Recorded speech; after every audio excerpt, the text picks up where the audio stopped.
हमारे चैनल में आपका स्वागत है। रोमांचक कंटेंट, ज्ञानवर्धक चर्चाओं और अंतहीन प्रेरणा से भरी एक शानदार यात्रा के लिए तैयार हो जाइए। नील के लगातार कंपनी जाने से राठी फैमिली काफी खुश थी। फाइनली नील का ध्यान बेकार की चीजों से हटकर काम पर लग रहा था। सबको लगा था कि नील में ये बदलाव राहुल की वजह से ही पॉसिबल हो पाया, वरना नील को सही रास्ते पर लाना उसके बस की बात नहीं थी। वहीं राहुल के कैबिन में राहुल लैपटॉप पर काम कर रहा था और उसके बगल में अलग से चेयर लगाकर नील बैठा था। नील लगातार उसे देखे जा रहा था। उसकी नजर खुद पर पाकर राहुल ने पूछा, नील, मुझे देखने की वजह, अगर तू लैपटॉप की स्क्रीन को देखेगा तो शायद तेरे दिमाग में कुछ काम की चीजें चली जाए। इस पर नील ने अलसाई नजरों से लैपटॉप स्क्रीन की तरफ देखा। फिर राहुल को देखते हुए मासूमियत से बोला, भाई, आप मेरी हेल्प क्यों नहीं कर रहे हैं? एक छोटी सी तो बात है। मुझे पूरा भरोसा है, अगर आप डैड से इस बारे में पूछेंगे तो वो आपको जरूर बता देंगे ना भाई। राहुल ने कहा। नील, मैं ऐसा नहीं कर सकता। तुम्हें पता होना चाहिए, अगर डैड ने हमें इस बारे में नहीं बताया तो जरूर कोई बात होगी। हो सकता है ये उनका कोई प्राइवेट मैटर हो जिसके बारे में वो किसी को भी बताना न चाहते हो। फिर तू उसके बारे में जानने के लिए इतना इंटरेस्टेड क्यों है? भाई, मैंने बताया तो था, वो तान्या श्रुति की करीबी दोस्त है। यहाँ तक कि दिवांश भी उसके बारे में जानता है। अब आप ही सोचो ना भाई कि दोनों से ज्यादा मेरी इस लड़की से बात होती है और मुझे उसके बारे में नहीं पता। अब मैं सीजे उससे उसके बारे में तो नहीं पूछ सकता ना, क्या पता उसे बुरा लग जाए। इसीलिए मैं आपसे बोल रहा हूँ, प्लीज भाई, आप इस बारे में डैड से पूछिए ना। अगर डैड मुझे बस थोड़ा सा हिंट भी दे देंगे तो भी मैं उसके बारे में पता लगा लूंगा। राहुल ने नील को देखा। वो लाचार लग रहा था। पूरी दुनिया में अगर उसे किसी काम के लिए कोई मजबूर कर सकता था तो वो सिर्फ नील था। राहुल ने लाचार होकर सिर हिलाया और कहा, ठीक है, मैं इस बारे में डैड से बात करूंगा। क्या सच में? सच में आप डैड से बात करेंगे? राहुल उसकी आंखों में आई चमक को देख सकता था। हाँ, मैं बात करूंगा, लेकिन मैं तुम्हें इस बात की गारंटी नहीं दे सकता कि वो हमें सब सच बता देंगे। हो सकता है वो हमें इस बारे में बताने से मना कर दे। नील ये सुनकर थोड़ा मायूस हो गया। वो जानता था उसके डैड कभी उसे तान्या के बारे में नहीं बताएंगे। उसके पास राहुल पर डिपेंड रहने के सिवा कोई दूसरा रास्ता नहीं था। भाई, आप इतना नेगेटिव कैसे सोच सकते हैं? देखना, डैड आपको इस बारे में जरूर बता देंगे। राहुल मुस्कुराया। वो पहली बार नील को इतना सीरियस देख रहा था। अब तो वो खुद भी इस लड़की के बारे में जानना चाहता था। वहीं तान्या विला में। जैसे ही वो लिविंग रूम में पहुंची, दर्जनों डॉक्टर्स को बाहर देखकर उसका मुंह लटक गया। आज फिर उसे चेकअप करवाना था। ये सोचकर ही उसका मन उदास हो गया। उसे दरवाजे के पास रुका देख विक्रांत ने कहा, जाओ, फ्रेश हो जाओ, आज तुम्हारे गले का चेकअप होगा। विक्रांत की बात मानने के सिवा तान्या कुछ नहीं कर सकती थी। 1 घंटे बाद वो उस रूम में गई जहां उसका चेकअप होना था।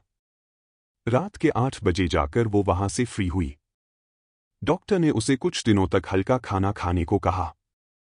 ये सुनकर तान्या को ऐसा लगा जैसे एक बार फिर उसे जबरदस्ती किसी नरक में डाल दिया गया है।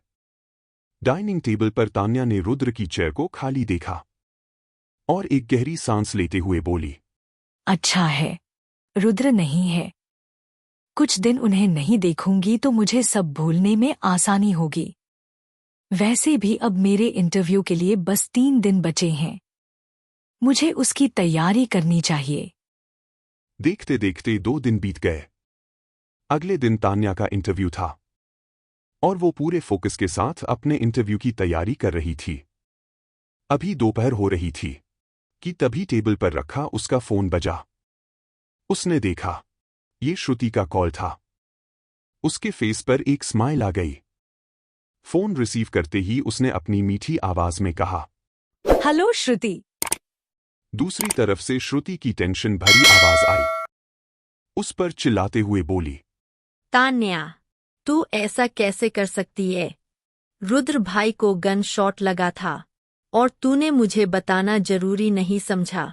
ये तो सच में तू मुझे अपनी दोस्त मानती भी है या नहीं? वो तो मैंने दिवांश भाई को डैड से बात करते सुन लिया, वरना मुझे तो इस बारे में कभी पता ही नहीं चलता। श्रुति आगे भी लगातार बोलती रही। वहीं तान्या का दिमाग सुन्न हो गया। रुद्र को गोली लगी है? उसके हाथ से फोन छूट गया। एक ही सेकंड में उसकी हालत ऐसी हो गई जैसे उसे लकवा मार गया हो। दूसरी तरफ श्रुति ने जब तान्या की शॉक्ड आवाज सुनी, तब जाकर उसे रियलाइज हुआ कि तान्या को कुछ नहीं पता था। उसके चेहरे का रंग अचानक से पीला पड़ गया। उसने अपने मन में सोचा, श्रुति बेटा, तू तो गई। तुझे क्या जरूरत थी तान्या से इस बारे में पूछने की? अब रुद्र भाई तुझे नहीं छोड़ने वाले हैं। क्या करूं? किससे हेल्प मांगूं? अब वही मुझे बता सकते हैं। दूसरी तरफ तान्या को एकदम से होश आया और वो सब कुछ भूलकर कमरे से बाहर आकर जॉन और विक्रांत को ढूंढने लगी। उसे घबराया हुआ इधर-उधर भागता देख बटलर हैरानी से उसे देखने लगा। बटलर तान्या के पास जाते हुए बोला, मैम, आप किसे आवा रही है? तान्या को एकदम से होश आया और वो बोली, रुद्र। उसने इतना कहा ही था कि एक बार फिर श्रुति की कही बात उसके दिमाग में चलने लगी। वहीं जब बटलर ने उसके मुंह से रुद्र का नाम सुना, तो वो मुस्कुराते हुए बोला, तो आप रुद्र सर को आवा रही है, लेकिन वो तो अभी कंपनी से वापस नहीं आए। तान्या ने पूछा। उसके हाथ डर से कांप रहे थे। वो कहाँ है? वो कैसे हैं? उन्हें कहाँ गोली लगी है? वो ठीक तो है ना? उन्हें कुछ होगा तो नहीं ना? मुझे अभी उनके पास जाना होगा। मुझे उनके पास ले चलो ना। प्लीज मुझे उनके पास ले चलो। बटलर को तान्या की एक भी बात समझ में नहीं आई, लेकिन उसके पीछे खड़े विक्रांत को सिचुएशन का अंदाजा हो गया। वो कुछ कहता, इससे पहले ही तान्या बेहोश होकर नीचे गिर गई।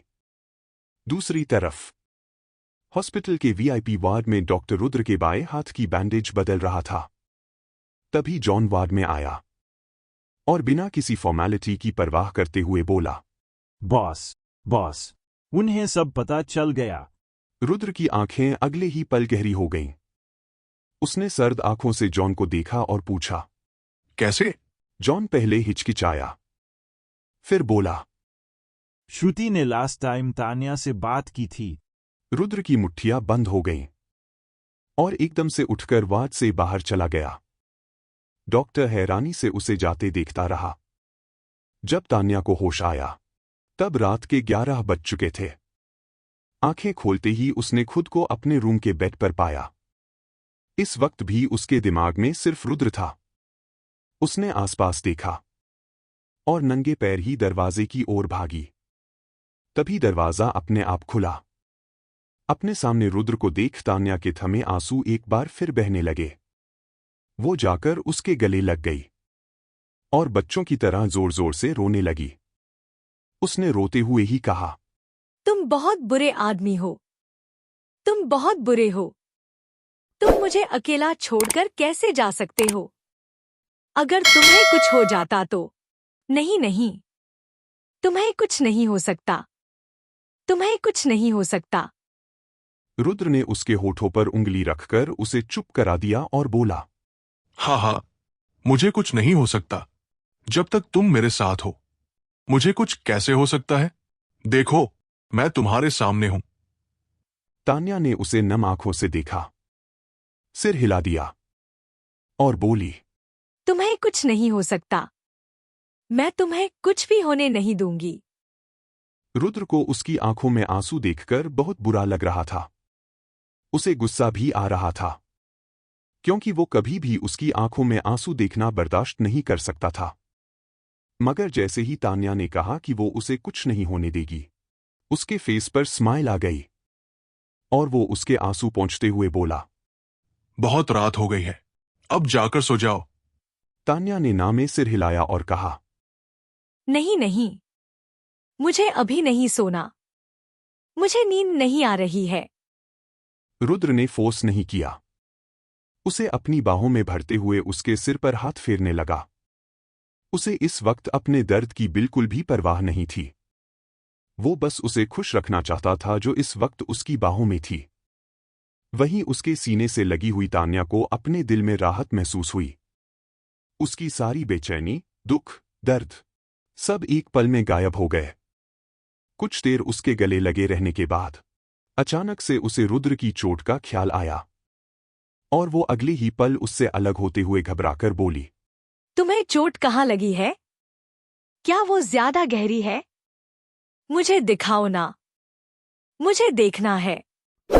रुद्र ने कहा, अरे नहीं नहीं, कोई बड़ी बात नहीं है, तुम इस बारे में सोचना बंद करो और जाओ, जाकर सो जाओ। तान्या ने जिद करते हुए कहा, नहीं नहीं, मैंने कहा ना, मुझे नींद नहीं आ रही है। मुझे अपनी चोट दिखाओ। क्या वो ज्यादा गहरी है? तुम्हें कितना दर्द हो रहा होगा? उसे खुद की चिंता करता देख रुद्र को एक अलग सा सुकून मिला, लेकिन वो उसे अपनी चोट दिखाकर उसे और ज्यादा परेशान नहीं करना चाहता था। इसीलिए वो फिर मना करते हुए बोला, तान्या, बच्चों की तरह जिद नहीं करते, मुझे कुछ नहीं हुआ है, देखो मैं ठीक हूं और अब तुम्हें भी रेस्ट करना चाहिए, ठीक है? कल तुम्हारा इंटरव्यू है, मुझे बताओ तुम्हारी प्रिपरेशन कंप्लीट हुई या नहीं? रुद्र बहुत जख्मी था और उसे रेस्ट करने के लिए कह रहा था। तान्या को बिल्कुल अच्छा नहीं लगा। उसने उदास होकर कहा, तुम कभी मेरी बात नहीं सुनते, तुम हमेशा अपनी ही चलाते रहते हो। अभी भी तुम मुझे रेस्ट करने के लिए बोल रहे हो, जबकि रेस्ट की जरूरत तो तुम्हें है। तुम्हें चोट लगी है, वो कितना दर्दनाक होगा, तुम्हें कितना ज्यादा दर्द हो रहा होगा, और तुम मुझे अपनी चोट भी नहीं दिखा रहे। क्या मैं तुम्हारे लिए कोई मायने नहीं रखती? क्या सच में मैं बस तुम्हारे लिए एक जिम्मेदारी हूं? क्या इसीलिए तुम मुझे हमेशा काम के लिए मोटिवेट करते हो और अकेले सब कुछ करने को कहते हो, ताकि तुम बाद में मुझे अकेला छोड़ सको? कहते हुए तान्या ने सिर झुका लिया। वो बहुत उदास लग रही थी। एक बार फिर उसके मुंह से ये सब सुनकर रुद्र की आंखें गहरी हो गईं। वो जानता था उसके सामने ये लड़की जानबूझकर वो सब कह रही है ताकि वो उसे इमोशनली ब्लैकमेल कर सके, और ये पहली बार नहीं था। वो सालों से इस सिचुएशन का सामना करता आ रहा था। वो जब भी उसे डांटता, किसी काम के लिए मना करता, तो ये लड़की इसी तरह उसे हमेशा इमोशनली ब्लैकमेल करने की कोशिश करती और बार बार अपनी आइडेंटिटी को मोहरा बनाकर उससे अपनी बात मनवाने की ताबड़तोड़ मेहनत करती। अजीब बात तो ये थी कि सब कुछ जानते हुए भी कुछ तो ऐसा था जिससे रुद्र उसके सामने हार मानने को मजबूर हो जाता। इस वक्त भी उसका उदास चेहरा देखते हुए उसे समझ नहीं आ रहा था कि वो कैसे रिएक्ट करे। क्या मुझे यहां से चले जाना चाहिए? क्या सच में मुझे अपनी चोट दिखा देनी चाहिए? रुद्र जैसे पत्थर दिल इंसान का दिल उसके सामने खड़ी लड़की के लिए हमेशा पिघल जाता था। चाहकर भी वो उसके साथ ज्यादा देर तक सख्ती से पेश नहीं आ पाता था। अभी भी वो अपनी चोट दिखाकर उसे तकलीफ देना नहीं चाहता था और उसे ना कहकर परेशान भी नहीं करना चाहता था।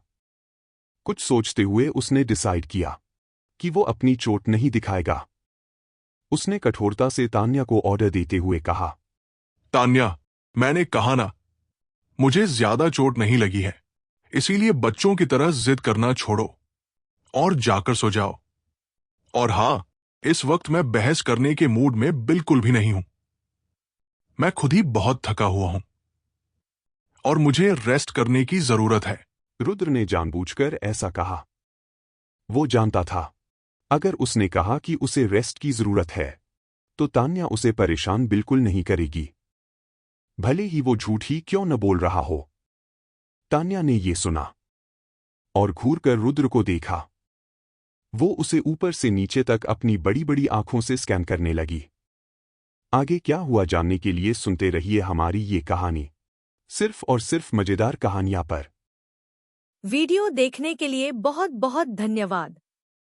अगर आपको यह कहानी पसंद आई हो तो लाइक, शेयर और सब्सक्राइब करना बिल्कुल न भूलें। मिलते हैं अगले वीडियो में।